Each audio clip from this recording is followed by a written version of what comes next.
তো প্রিয় ছাত্রছাত্রীরা, তোমরা কেমন আছো? আশা করি তোমরা ভালোই আছো। তোমরা যদি আমার চ্যানেলটিকে সাবস্ক্রাইব না করে থাকো তাহলে এখনই আমার চ্যানেলটি সাবস্ক্রাইব করে দাও এবং পাশে থাকা বেল আইকনটি প্রেস করে দাও। তা না হলে নতুন নতুন ভিডিওগুলো তোমাদের কাছে পৌঁছাবে না। আজ আমি তোমাদের সপ্তম শ্রেণীর কোষে দেখি একের এক অঙ্কগুলির সমাধান করে দেখাবো। চলো শুরু করা যাক। প্রথমে এক নম্বরটা কি বলছে, সিতারা বেগমের ফলের দোকানে 60টি পেয়ারা ছিল। তিনি তার মোট পেয়ারার 1/4 বিক্রি করলেন। তার কাছে আর কতগুলি পেয়ারা পড়ে রইল? মোট পেয়ারা ছিল 60টি আর তার মধ্যে বিক্রি করছে 1/4। তাহলে কতটি পেয়ারা বিক্রি করছে দেখা যাক দেখি। এখানে আমরা 1 নম্বর লিখি, মোট পেয়ারা। এখানে লিখব মোট পেয়ারা। মোট পেয়ারা কতটি আছে এটা লিখবো আমরা। মোট পেয়ারা সমান কতটি? 60টি।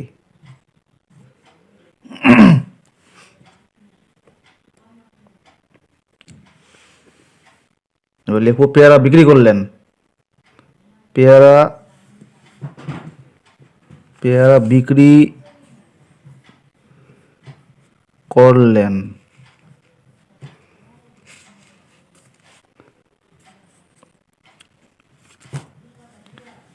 মোট পেয়ারার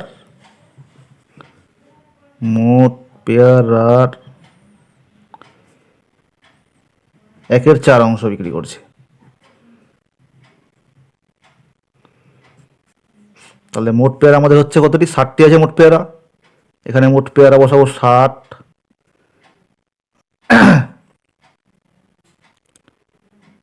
এখানে গুণচিহ্ন দেওয়ার দরকার নেই। মোট পেয়ারা 1/4। এখানে 60টি লিখবো। এখানে পেয়ারার এর সঙ্গে যুক্ত হয়, এর জন্য গুণচিহ্ন দিলাম। 1/4 বসে যাবে এখানে।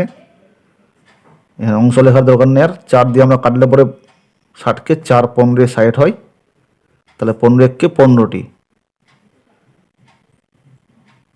তাহলে পেয়ারা বিক্রি করলেন 15টি। তাহলে পেয়ারা পড়ে রইল কতটি? 60টি ছিল, বিক্রি করে দিলেন 15টি। অতএব পেয়ারা পড়ে রইল, পেয়ারা পড়ে রইল। পেয়ারা ছিল 60, বিক্রি হলো 15। তাহলে 60 থেকে আমরা 15 মাইনাস করব। তাহলে 60 থেকে 15 গেলে 45টি। ঠিক আছে, এটাই তার উত্তর। এতটি পেয়ারা পড়ে রইল। এবার 2 নম্বরে আসবো আমরা। 2 নম্বরে কি বলছে, মা আমাকে 60 টাকার 5-এর 6 অংশ এবং দাদাকে 45 টাকার 7-এর 9 অংশ দিয়েছেন। মা কাকে বেশি টাকা দিয়েছেন হিসাব করে দেখি। আমাকে দিল 60 টাকার 5-এর 6 অংশ আর দাদাকে দিচ্ছে 45 টাকার 7-এর 9 অংশ। তাহলে এখানে দেখবো আমাকে টাকা দিলেন। মাকে টাকা দিলেন। 2 নম্বর আমরা করে দেখি, মা আমাকে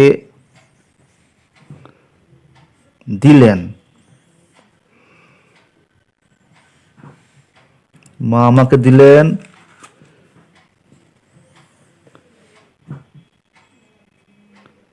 60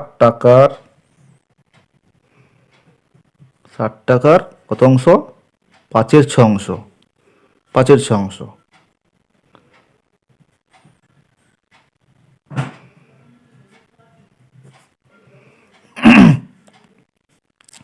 তাহলে 60 টাকা গুণিত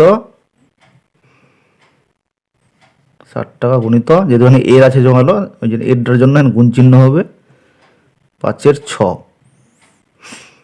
তাহলে 6 দিয়ে কাটলে 60কে 6 10-এর 60 10। এবার 10 পাচ্ছে 50 টাকা আমাকে দিলেন।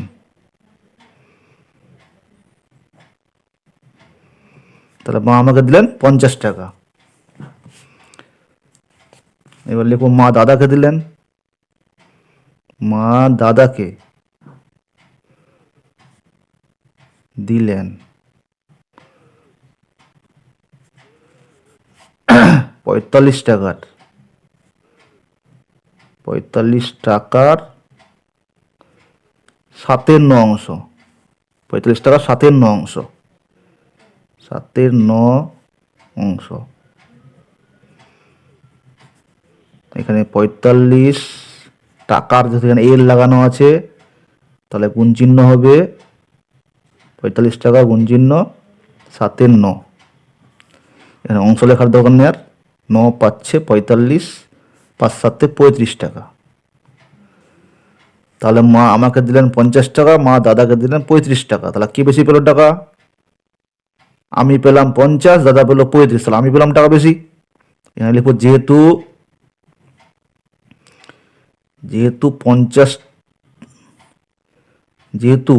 50টা বড় 35-এর থেকে, এখানে গ্রেটার দেন চিহ্ন দিয়ে দিই, 35-এর থেকে বড়, অতএব তাহলে আমি বেশি টাকা পেলাম। অতএব মা আমাকে বেশি টাকা দিলেন। এখানে চেয়েছে, বলছে মা কাকে বেশি টাকা দিয়েছেন, অতএব লিখবো তাহলে মা আমাকে টাকা বেশি দিয়েছেন। মা আমাকে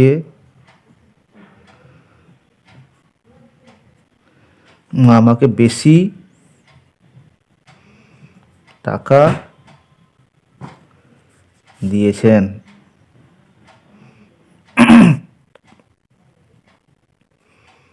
ঠিক আছে, 2 নম্বর কমপ্লিট হলো। এবার 3 নম্বরে আমরা যাব। এবার আমরা করবো 3 নম্বর। এবার আমরা 3 নম্বরটা পড়ে দেখি। গণেশবাবু 3 দিনে একটি কাজের যথাক্রমে 3-এর 14, 4-এর 7 ও 1-এর 21 অংশ শেষ করেছেন। তিনি 3 দিনে মোট কত অংশ কাজ শেষ করেছেন? এখনো কত অংশ কাজ বাকি আছে হিসাব করি। তাহলে 3 দিনে মোট কাজ করেছে কটা? এটা এই 3টা আমরা যদি যোগ করলে 3 দিনের মোট কাজ বেরিয়ে যাবে। আগে মোট কাজটা বের করি।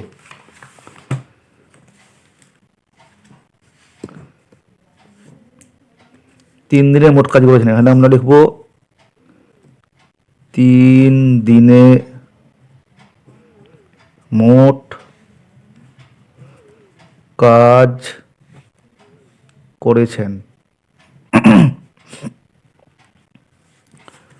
আচ্ছা, কি আছে? 3-এর 14, 3-এর 14 যোগ 4-এর 7 যোগ 1-এর 21 অংশ।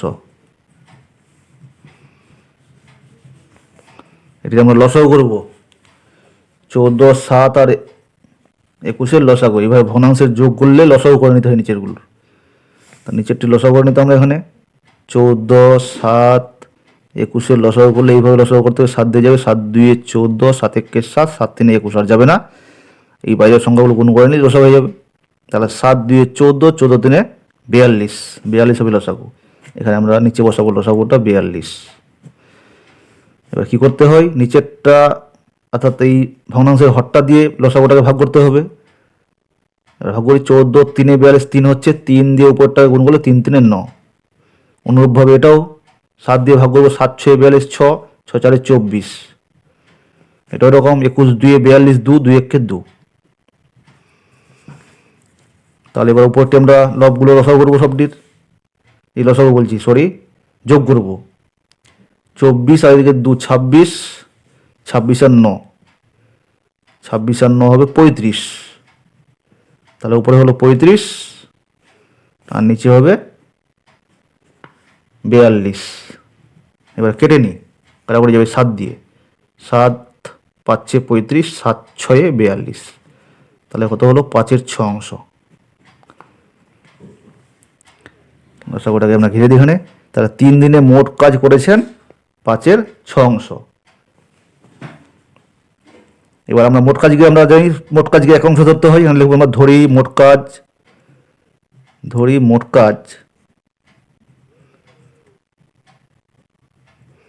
1 অংশ।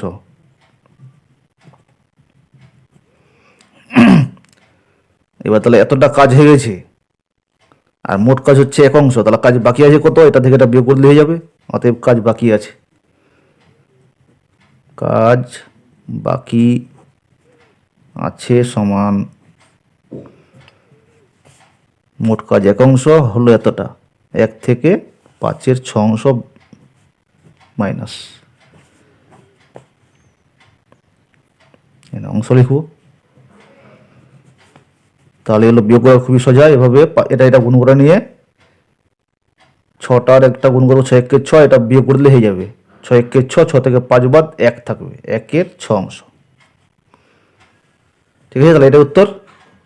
অতএব কাজ বাকি আছে 1-এর 6 অংশ। এবার আমরা 4 নম্বর দেখব। 4 নম্বরটা কি বলছে, একটি বাসের দৈর্ঘ্য 1-এর 3 অংশে লাল, একটা মোট বাসের বলছে একটা মোট বাসের দৈর্ঘ্যের 1-এর 3 অংশে লাল রং করা আছে, 1-এর 5 অংশে সবুজ রং ও বাকি 14 মিটারে হলুদ রং দিয়েছি। বাসটি কত মিটার লম্বা হিসাব করি। তাহলে লালটা সবুজটা আমরা যোগ করবো প্রথমে। আগে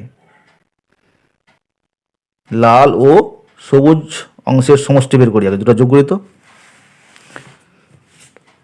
4 নম্বর, এখানে লিখব লাল ও সবুজ অংশের সমষ্টি।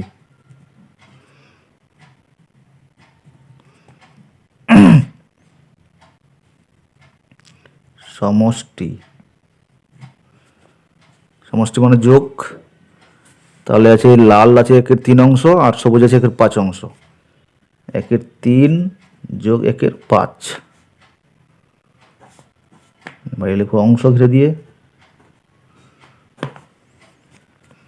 আচ্ছা, লসাগু বলে 5-3 15 যাবে না, মানে গুণফল হয়ে যাবে এখানে। 5-3 15 লসাগু, 3 দিয়ে ভাগ করলে 3 পাচ্ছে 15, 5 5 1 5, যোগ চিহ্ন বসে গেল। আবার 5 দিয়ে ভাগ করলে 15কে 5-3 15, 3 3 1 3। তাহলে উপরে যোগ করে 5 আর 3 8, 8-এর 15 অংশ।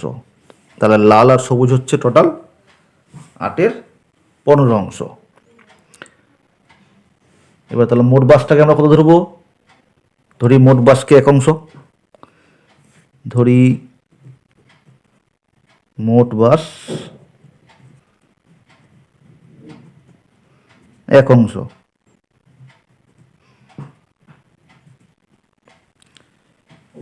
মোট বাসকে 1 অংশ ধরলাম। এবার লাল আর সবুজ হচ্ছে এতটা, আর বাকিটাকে বলছে হলুদ। বাকিটা হলুদ মানে কি 1 অংশ থেকে এটা বিয়োগ করে যতটা হবে ততটা হবে হলুদ। অতএব তাহলে হলুদ অংশের দৈর্ঘ্য, হলুদ অংশের দৈর্ঘ্য, হলুদ অংশের দৈর্ঘ্য টোটাল বাস হচ্ছে 1 অংশ, তার মধ্যে লাল আর সবুজ হচ্ছে এটা। তাহলে লাল আর সবুজটা বাদ দিয়ে দিই এখান থেকে মোট বাস থেকে। 8-এর 15 অংশ হচ্ছে লাল আর সবুজ, এখানে লিখব অংশ। তাহলে এটা বিয়োগ করে এভাবে 15 1-কে 15, 15 থেকে 8 বাদ 7, 7-এর 15 অংশ। তাহলে হলুদ অংশের দৈর্ঘ্য হচ্ছে 7-এর 15 অংশ। আবার হলুদ অংশের দৈর্ঘ্য দেওয়া আছে বইতে কত, বাকি বলছে 14 মিটার হলুদ রং দিয়েছি। তার মানে কি 14 মিটার হচ্ছে এত অংশের দৈর্ঘ্য। লিখব আমরা প্রশ্নানুসারে,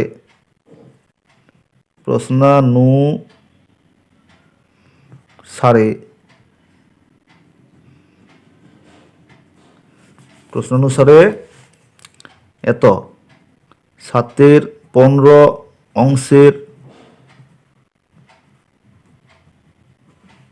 দৈর্ঘ্য বইতে দেওয়া আছে 14 মিটার। 14 মিটার। অতএব তাহলে 1 অংশের দৈর্ঘ্য, এখানে 1 অংশের লিখি, 1 অংশের দৈর্ঘ্য 14টা বসে যাবে আর এটা উল্টে যাবে, উল্টে ভাগ হয়। 15 উপরে নিচে হচ্ছে 7, 7 2 14, 2 15, এখানে লিখতে হবে মিটার। তাহলে 15 দিয়ে 30 মিটার।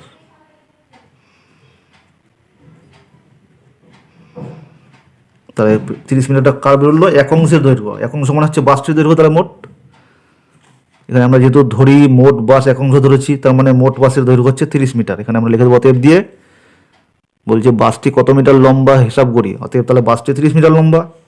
অতএব বাসটি 30 মিটার লম্বা। ওকে, এটাই উত্তর। এটা কত হলো? 4 নম্বর কমপ্লিট হলো। এবার আমরা 5 নম্বরে আসবো। 5 নম্বরটা এখানে দিয়ে দিই। 5 নম্বর কি বলছে? একটি খাতার দাম 6.50 টাকা হলে 15টি খাতার দাম কত হবে তা হিসাব করি। খুবই সহজ এটা। একটা খাতার দাম যে এত টাকা হয়, 15টা খাতার দাম কত হলে গুণ করলেই হবে। এই 6.50 টাকাকে 15 দিয়ে গুণ করলে 15টা খাতার দাম বেরিয়ে যাবে। সোজা। 6.50কে 15 দিয়ে গুণ, এভাবে উপর নিচে লিখে গুণ করে নিয়ে হয়ে যাবে। 5 দিয়ে গুণ করে প্রথমে 5 শূন্যের 0, 5 5 25, 25 5, হাতে 2, 5 6 30 আর 2 32, গুণ চিহ্ন, 1 শূন্যের 0, 1 5 5, 1 6 6। এবার যোগ করবে এটি, 0 5 নেমে গেল, 5 আর 2 7, এখানে 6 আর 3 9, দুটোর উপর দশমিক হয়ে দুটোর উপর দশমিক এখানে বসিয়ে দিলাম। তাহলে এটা বেরোলো কি? 15টা খাতার দাম। এখানে লিখে দিতে হবে। তাহলে 15টি খাতার দাম কত চেয়েছে? অতএব 15টি খাতার দাম কত টাকা? 15টি খাতার দাম 97.50 টাকা। ওকে, এটাই উত্তর। এবার 6 নম্বর আমরা আসবো। 6 নম্বর কি বলছে? একটি বাক্সে 12টি চিনির প্যাকেট আছে। একটা বাক্সের মধ্যে 12টি চিনির প্যাকেট আছে। প্রতিটি প্যাকেটের ওজন 2.84 কিগ্রা। বাক্স এবং প্যাকেটগুলির মোট ওজন 36 কিগ্রা হলে হিসাব করে দেখি বাক্সটির ওজন কত হবে। আমরা এখানে 12টি প্যাকেট ওজন বের করি। এক প্রথমে 12টি চিনির প্যাকেটের ওজন প্রথমে বের করবো। তাহলে এক একটি বলছে প্রতিটি প্যাকেটের ওজন এত কিগ্রা হলে 12টির ওজন কত বের করবো? গুণ করলে বেরিয়ে যাবে 12টির ওজন। 12টি প্যাকেটের ওজন বের করি প্রথমে। 6 নম্বর এখানে লিখব 12টি প্যাকেটের ওজন। 12টি প্যাকেটের মোট ওজন।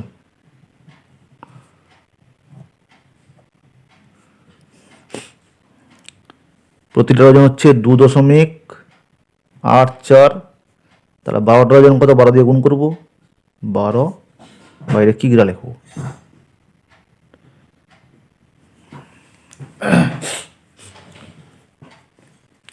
তাহলে আমরা গুণ করে নিই। এটা এখানে রাপে গুণ করে নিত।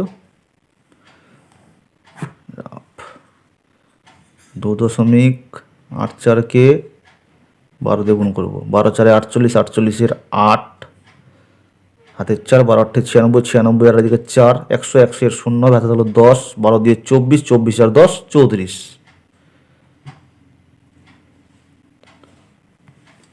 ঠিক আছে, তাহলে দুটোর উপর দশমিক, এখানে 34.08 কিগ্রা। এটা কি বললো? 12টি প্যাকেটের মোট ওজন। এবার বাক্স সমেত ওজন দেওয়া আছে। আবার বলছে বাক্স এবং প্যাকেটগুলির মোট একত্রে ওজন হচ্ছে 36 কিগ্রা। তাহলে এখানে আমরা দেখব বাক্স সমেত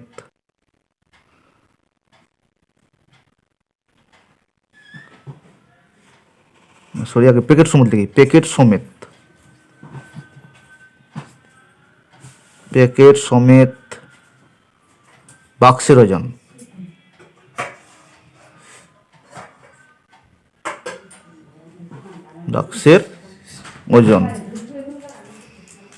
দেওয়া আছে। প্যাকেট সমেত বাক্সের ওজন দেওয়া আছে 36 কিগ্রা।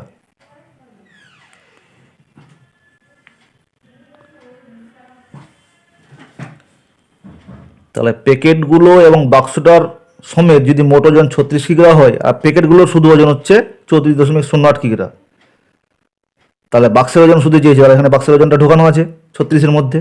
তাহলে এটা থেকে এটা বাদ দিলে বাক্সের ওজন বেরিয়ে যাবে। অতএব বাক্সের ওজন, ওটাই যে হিসাব করে দেখি বাক্সটির ওজন কত। অতএব বাক্সটির ওজন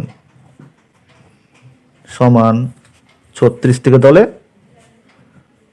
34.08 বাদ কিগ্রা। বিয়োগটা করে নিই রাফে, বুঝতে অসুবিধা হবে। রাফে বিয়োগ করবো আমরা 36 থেকে 34.08 বিয়োগ করতে হবে। এখানে দশমিকের পর 0 0 ধরে নিতে হবে। বিয়োগটা এখানে করে নিই। 8 করলো 10, 2 দিলে হাতে 1, 1 করলো 10, 9 দিলে হাতে 1 চলে আসলে এখানে 4 আর 1 5 হলো, 5 করলো 6, 1 দিলে আর এদিকে 3 3 মিললো 0, 0 বসার দরকার নেই, তাহলে 1.92 কিগ্রা, 1.92 কিগ্রা। অতএব বাক্সটির ওজন হলো 9.2 কিগ্রা। ওকে, এটাই ওজন, এটা ওর। এবার আমরা 7 নম্বরে আসবো।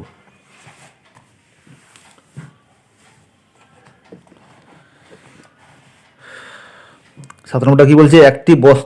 এক বস্তা চালের পরিমাণের এত অংশের দাম এত টাকা হলে তার এত অংশের দাম কত? বলছে এক বস্তা চালের পরিমাণের এত অংশের দাম যদি এত টাকা হয়, এত অংশের দাম কত হবে? ওই কি নিয়ম করবো? এখানে আমরা লিখবো চালের এত অংশের দাম এত টাকা। দেখি 7 নম্বর,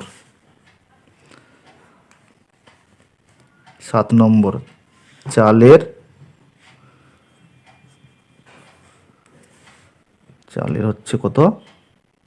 0.75 অংশের দাম। ওই কি নিয়মে করি আমরা অঙ্কটা? ওই কি নিয়মে? চালের 0.75 অংশের দাম হচ্ছে 1800 টাকা।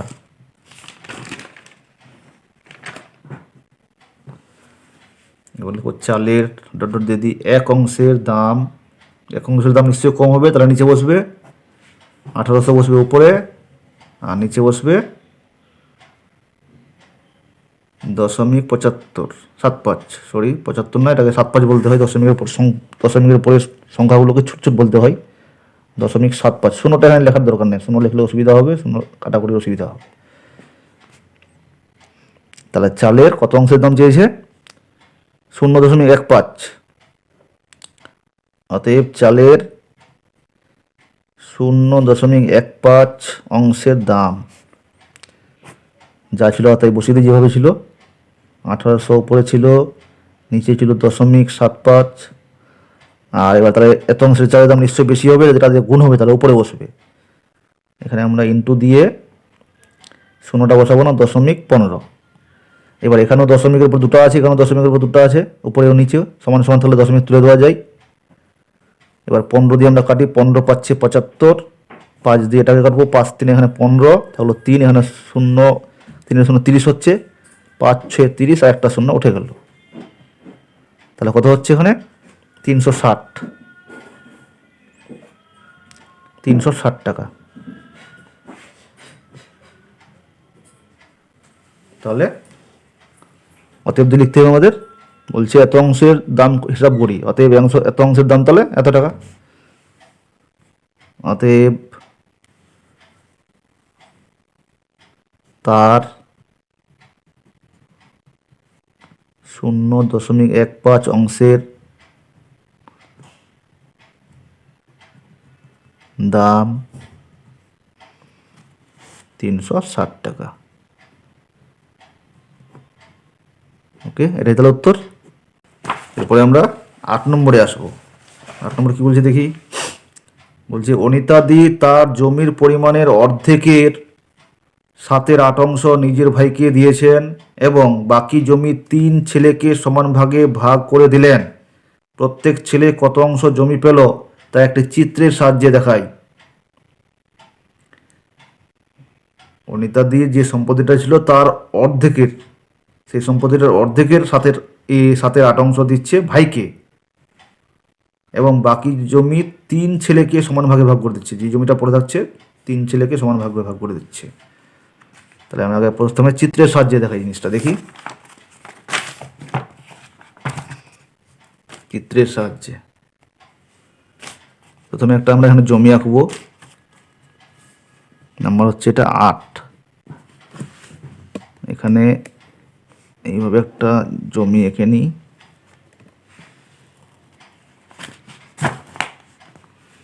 জমিটার অর্ধেক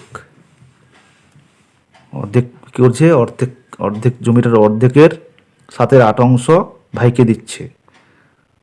তার মানে 8 ভাগের 7 ভাগ দিচ্ছে। তাহলে জমিটাকে আমরা 8 ভাগ করি, অর্ধেক জমিটাকে 8 ভাগ করি। উপরে 4টা, নিচেও 4টা হবে, 8 ভাগ হয়ে গেল। 8 ভাগের 7 ভাগ দিয়ে দিচ্ছে কাকে? ভাইকে। এটা এটা এটা আচ্ছা, এই 7টা চলে গেল কি? ভাইকে। তাহলে এখানে এক অংশ পড়ে থাকছে, এখানে এক অংশ থাকলো, আর বাকি অর্ধেক জমিটাকেও, এই বাকি অর্ধেক জমিটা আর এখান থেকে যেটা অংশ বাঁচলো এক অংশ, এই টোটাল জমিটা এখন কি করছে? 3 ছেলেকে ভাগ করে দিচ্ছে। তাহলে এটাকেও 8 ভাগে ভাগ করি তো আমরা, অর্ধেকটাকে। এরপরে 4 হলো, নিচেও 4টা করি। তাহলে টোটাল হচ্ছে কত? এদিকে 8 ভাগ, এদিকে 8 ভাগ, তাহলে 16 ভাগ হলো টোটাল। টোটাল হলো 16 ভাগ, আর বাঁচলো এখানে কত? 9 ভাগ। তাহলে 16, এই 9 ভাগ জমি কাকে দিবে? ছেলে মেয়েকে, এই ছেলেগুলোকে দিবে 3 ভাগে ভাগ করে। ঠিক আছে, এটা হচ্ছে চিত্র। এটি দিয়ে দিয়েছে ভাইকে, আর বাকিটি দিচ্ছে ছেলেকে, 3 ছেলেকে ভাগ করে দিচ্ছে সমান ভাগে ভাগ করে। আমরা অঙ্কের ভাষায় এখানে অঙ্কের সাহায্যে একটু করে দেখাই তো। আচ্ছা, মোট জমি ধরি আমরা এক অংশ, ধরি মোট জমি এক অংশ, ভাইকে দিয়েছেন, ভাইকে দিয়েছেন ভাইকে দিয়েছেন অর্ধেকের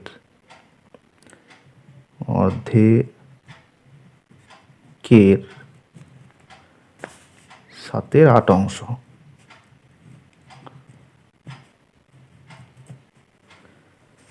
ঠিক আছে, 7/8 অংশ হলো ভাইকে। তাহলে এখানে অর্ধেক মানে হচ্ছে 1/2, এর জন্য গুণ চিহ্ন, আর এখানে 7/8 অংশ।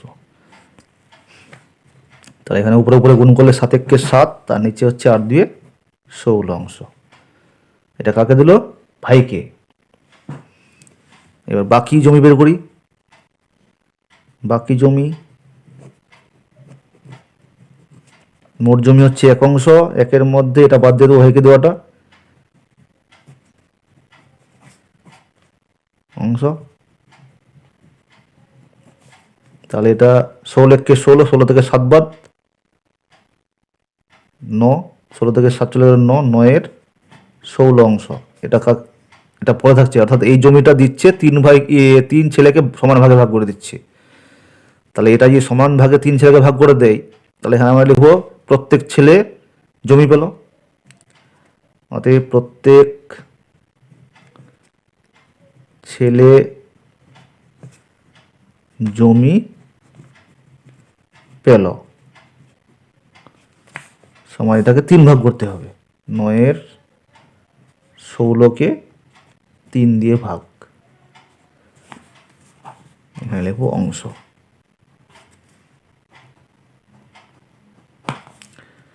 তাহলে 9/16 বসে যাবে, আর এটা ভাগটা গুণ চিহ্ন হয়ে যাবে। গুণ চিহ্ন যখনই হবে তখন এটা উল্টে যাবে, নিচে এক চিহ্ন, মানে এটা 1 ছিল, তাহলে 1টা এখন হয়ে যাবে উপরে, আর নিচে হয়ে যাবে 3।